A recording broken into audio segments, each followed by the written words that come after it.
Hi, we're gonna show you today the body kit for S-Class Coupe Sportline.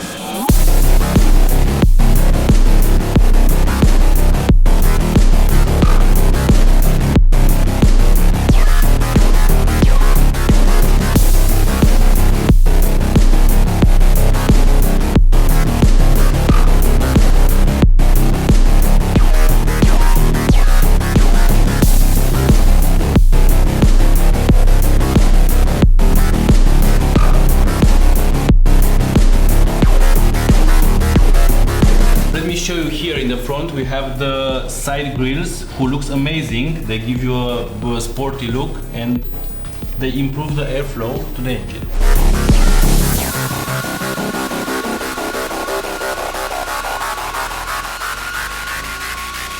The front bumper is made from polypropylene with piano black and chrome trims.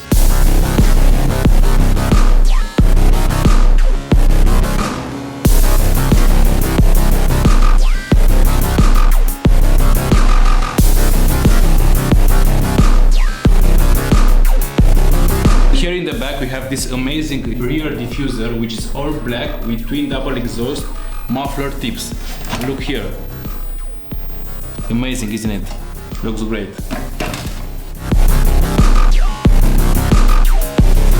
For those who want the all black version, there is also this option on our website.